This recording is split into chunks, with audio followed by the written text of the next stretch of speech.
আসসালামু আলাইকুম। আশা করি ভালো আছেন। একটা গুরুত্বপূর্ণ বিষয় নিয়ে কথা বলব। সেটা হলো বর্তমান সমাজের একটি ব্যাধি হয়ে গেছে। সেটা হলো পরকীয়া। অনেক ছেলে বলে যে আমার স্ত্রী পরকীয়ায় লিপ্ত অথবা অনেক বোন বলে আমার স্বামী পরকীয়ায় লিপ্ত। হ্যাঁ, আমি আইনগত ব্যবস্থা নিতে চাই। হুম? এখানে একটি আইন আছে সেটা হলো কোনো স্ত্রী যদি পরকীয়ায় লিপ্ত থাকে তাহলে একটা অ্যাডাল্টারির মামলা তার স্বামী করতে পারে। যার সাথে সম্পর্ক রয়েছে, অবৈধ সম্পর্ক রয়েছে তার বিরুদ্ধে এবং তার ৫ বছর পর্যন্ত জেল হতে পারে। এবং অনেক বোন বলে যে আমার স্বামী তো পরকীয়ায় লিপ্ত, আমি কি করব?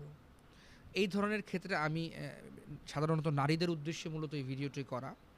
যেহেতু পুরুষদের জন্য একটা ফোরাম রয়েছে মামলা করার, হ্যাঁ? একটা রেমেডি পাওয়ার সুযোগ রয়েছে। কিন্তু নারীদের ক্ষেত্রে আমি বলব যে আপনাদের হাতে ২ টা অপশন আছে বোন। এক হলো আপনি তাকে পারিবারিকভাবে বুঝিয়ে শুনিয়ে আপনার লাইনে নিয়ে আসা। আরেকটা হলো না তাকে এই জিনিসগুলো সে করছে, তাকে আপনি তার মতো করে ছেড়ে দেন। আপনি আপনার মতো করে থাকেন। এইটা হলো একটা বিষয়। আর না হলে তাকে ছেড়ে দিয়ে আপনি আপনার নতুন করে জীবন শুরু করতে হবে। এখানে আসলে মামলা মোকদ্দমা করে আপনার অর্থনৈতিকভাবে আপনি ক্ষতিগ্রস্ত হবেন।